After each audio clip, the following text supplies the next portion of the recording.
I knew I had a brother back home that was dying. So really, you know, I was there, but my mind wasn't. All I can remember is saying, I just want to be home.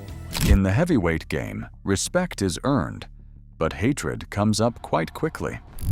For a fighter like Riddick Bowe, who fought with precision, remembering every match with every opponent he went up against wouldn't be difficult. He respected some while there were others he couldn't stand the sight of. Decades later, he's telling it all. When Bowe says he hated someone in the ring, it wasn't just talk. It came with bruises, grudges, and unfinished business. But before we get into the names that made Riddick Bowe clench his fists off camera, it helps to know the kind of fighter he really was. After being trained under Hall of Fame trainer Eddie Futch, Bowe racked up 43 wins with only a single loss. This Olympic silver medalist and former undisputed heavyweight champion was among the top boxers of his generation. He beat the best, defended his titles, and walked away with his legacy intact. And when one opponent entered the picture, that memory turned into something personal. The unforgettable fight against Lennox Lewis. Every fighter has that one loss that just sticks with them for a long time, and for Riddick Big Daddy Bowe, it wasn't even a pro fight. This was a wound that never quite healed with time, and it happened on the biggest amateur stage, which was the 1988 Seoul Olympics. Young Bowe, coming up from Brooklyn, was a star who had just won 4 New York Golden Gloves championships. He was the man of the moment and also the American hopeful for super heavyweight gold. He went into those fights with everybody expecting him to stand tall on that top step of the podium. But then, out of nowhere, everything changed. He faced Lennox Lewis, a tall Canadian fighter, for the super heavyweight boxing title. The fight was supposed to be Bowe's moment, but Lewis quickly took charge. Bowe was sharp and precise, popping his jab and hitting with his heavy right arm. He did so well in the first round, but in the semi-round, Bowe was given 2 standing 8 counts in quick succession, which made the referee step in and just stop the fight. And just like that, Lewis got the win. It was a shock, a public embarrassment for Bowe, who thought he was fine to keep going. Seeing Lewis celebrating while Bowe just stood there, confused and angry, that picture stayed in everyone's mind. For Bowe, it wasn't just about losing a medal. It was a loss that left him with a burning feeling of unfinished business. He felt like he blew it, or maybe something was just unfair. Whatever it was, the controversial loss always bothered him. Even with the Olympic disappointment, Bowe wasted no time and finally went pro in 1989 and quickly charged through the heavyweight division. He showed off his power and skill by staying undefeated for years.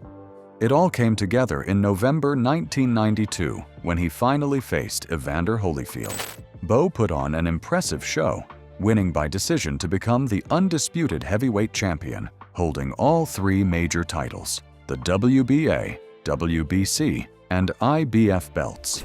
Meanwhile, Lennox Lewis was doing his own thing. He also turned pro in 1989 and steadily climbed the ladder, proving he was a top contender. Boxing fanatics knew it was only a matter of time before these two, who had faced off as amateurs, would meet again in the pros. And the time came quicker than you'd expect. Lewis took care of Donovan "Razor" Ruddock, making him the top challenger for Bowe's WBC title. On December 14, 1992, the World Boxing Council made it official. Bowe, the champion, had to fight his old Olympic rival Lewis because he was the top contender in the WBC rankings. It was a rematch everybody was ready to see. But what happened next shocked the boxing world, and also was the moment that started the personal feud between Bowe and Lewis. Instead of going ahead with the fight, Bowe made a choice that people still talk about today. He just flat out refused. Then, later at a press conference full of cameras and curious reporters, Bowe pulled out the fancy green and gold WBC championship belt and, right there, tossed it into a trash can. That was a wild moment in boxing history. It was a clear sign he wasn't going to fight Lennox Lewis or be intimidated by the WBC for the title. That one act meant a lot. Bowe didn't just toss the belt. He was giving up what many saw as the most important heavyweight title, all to avoid fighting Lewis. People went wild, and Lewis's team, fans, and the boxing media were all shocked and angry. In Bowe's act of defiance, he was stripped of the title, and it was automatically awarded to Lewis, who became the new WBC champion. Bowe's team said it was just business. They claimed the money wasn't good enough to fight Lewis at that time. They said Bowe had other chances for bigger, more profitable fights. But many people believed the real reason was simply because Bowe didn't want to face Lewis. The loss in the Olympics and Lewis's tough style were hard to forget. This wasn't just a fight that never happened. It became a serious grudge that kept two of the best heavyweights of their time from ever meeting at their prime. The question of what if still hangs over both their careers because of that decision.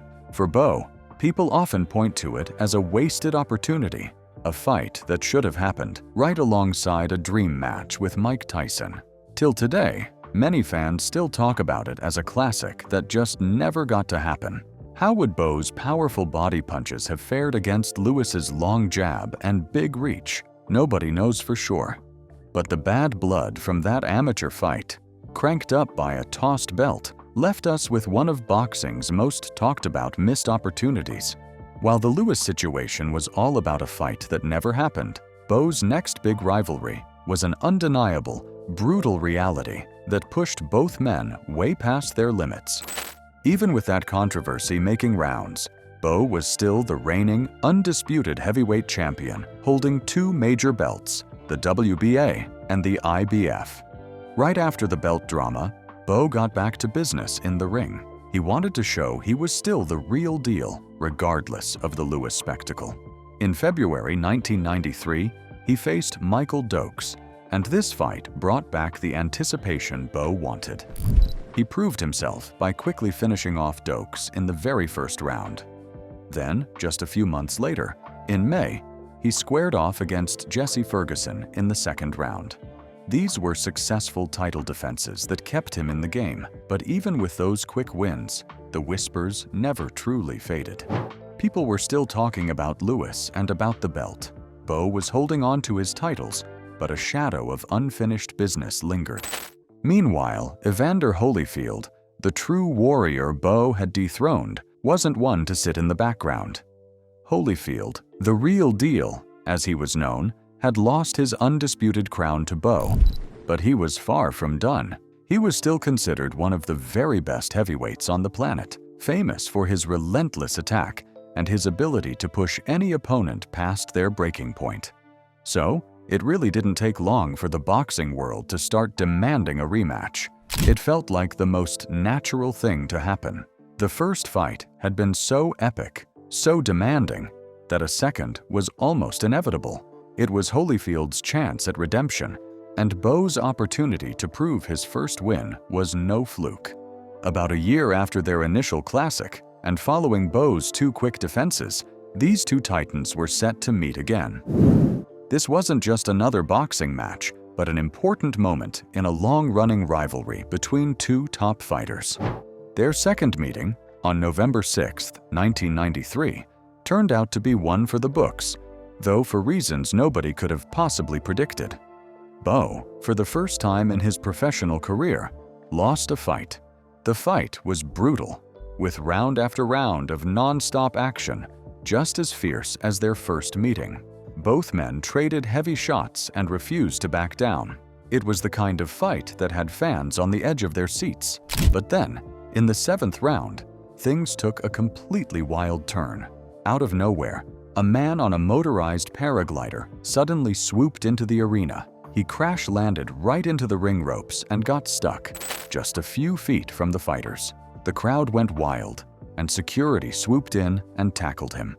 No one could believe what they were seeing. The guy was later known as the Fan Man. And just like that, one of the strangest moments in boxing history was born. So because of this, the fight had to be stopped for over 20 agonizing minutes while they untangled the intruder and cleared the chaotic scene. When order was finally restored and the fight resumed, Holyfield seemed to have found a new gear. He pressed Bowe hard, relentlessly, and when the judges' scores were read, Holyfield took it by a majority decision, reclaiming his titles, losing his undefeated record, and in such a strange, interrupted fight, certainly stoked the flames of their rivalry. 2 years later, on November 4th, 1995, they stepped into the ring for their rubber match, which would decide their fate as the ultimate champion between the two fighters. This time, no world titles were on the line, but the stakes for their personal legacies were on the line. This third fight proved to be the most brutal of all the fights they've fought.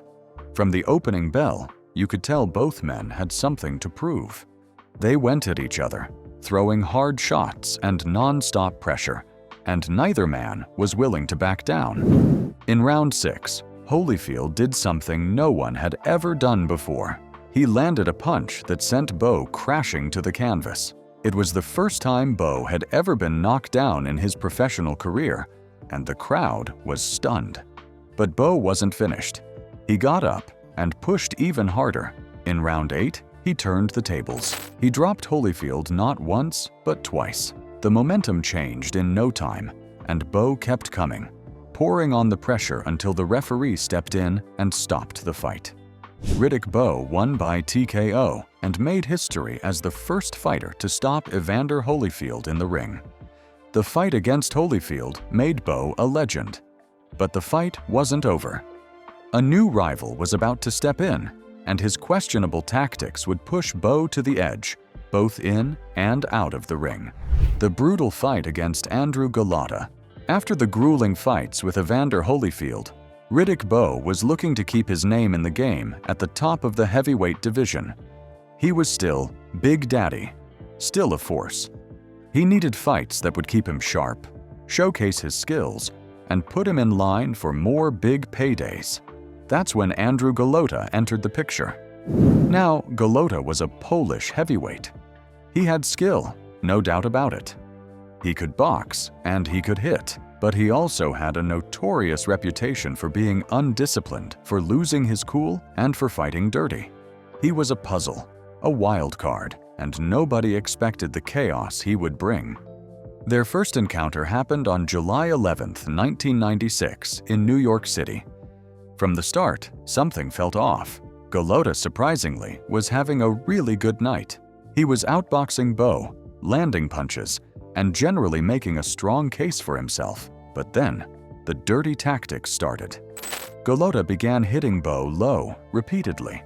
It wasn't accidental. It looked intentional. The referee gave him warnings, but Golota kept doing it. In the third round, one of those low blows sent Bowe reeling, dropping him to the canvas. It was a clear foul, and Bowe was furious. The fight continued, but Golota's dirty tactics escalated. After multiple blatant low blows, with Golota showing no sign of stopping, the referee had no choice. In the 7th round, he disqualified Andrew Golota. That should have been the end of it, a frustrating, foul-filled fight.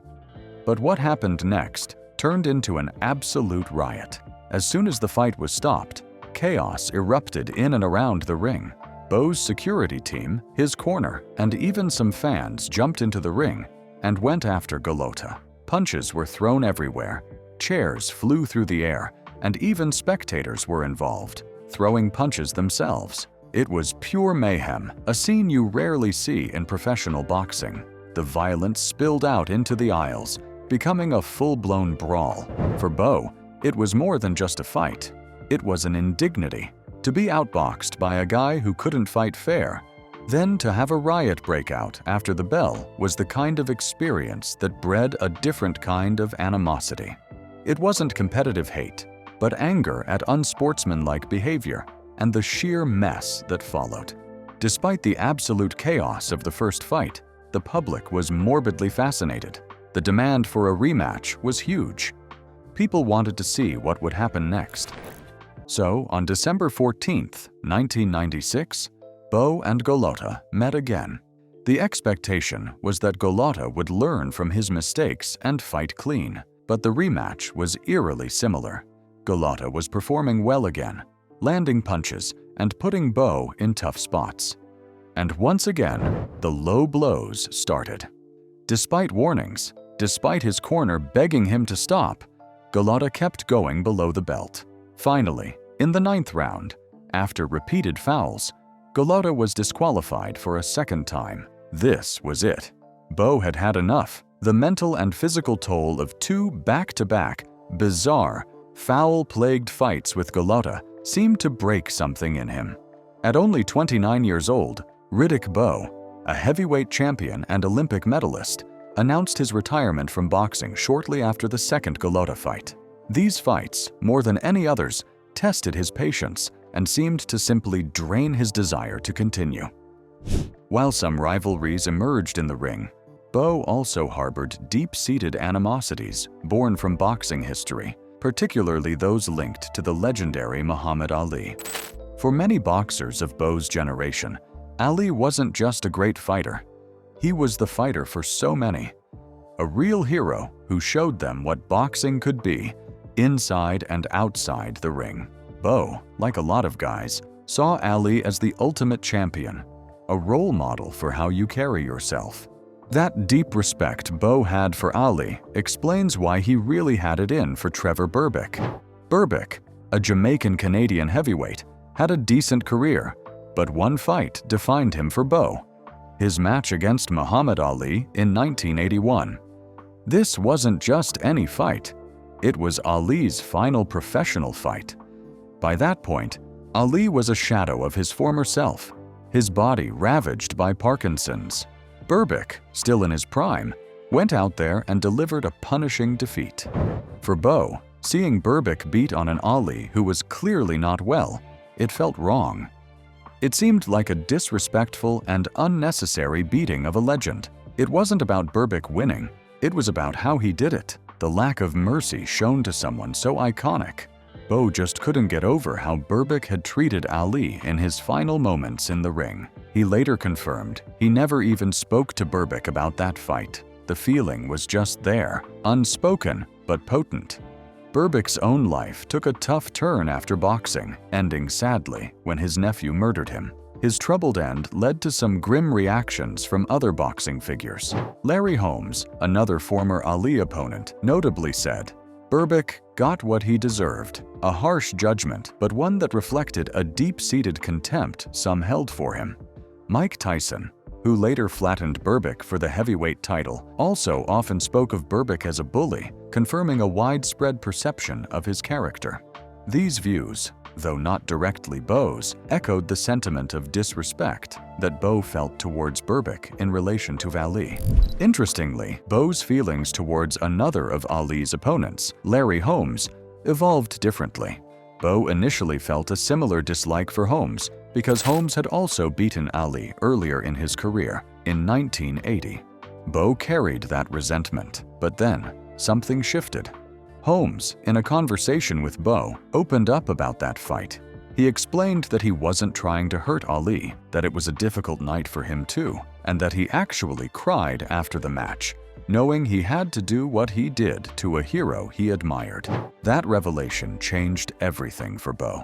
Hearing Holmes's side and understanding the pain and how hard it was for him made Bowe see things differently. His feelings towards Holmes softened a lot. It wasn't a simple dislike anymore. It was much more complicated, far from the hard feelings he kept for Berbick.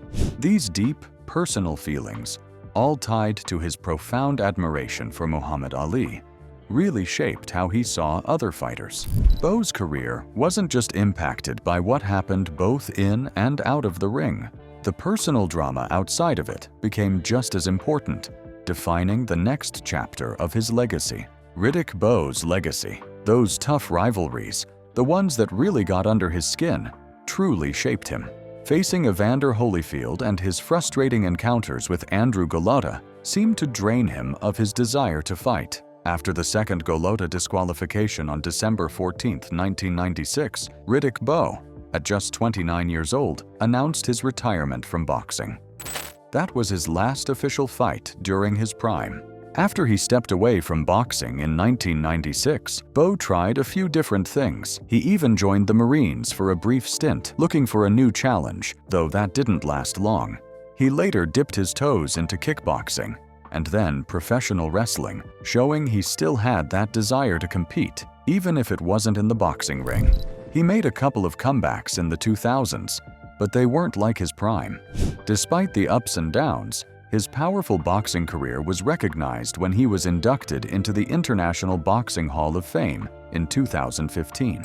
Still, for some, the idea of wasted potential lingers, mainly because that huge showdown with Lewis never happened. When we look back at Riddick Bowe's time in boxing, we see a fighter with incredible skill and a heart that just wouldn't quit. Just like any other heavyweight champion, he'll not only be remembered for his impressive wins or titles, but also for the passionate fights he brought to the ring. So, what do you think? Which rivalry was the most intense for Riddick Bowe? Let us know your thoughts in the comments below. And if you enjoyed this video, be sure to hit that like button, subscribe, and turn on the notification bell so you don't miss our next video.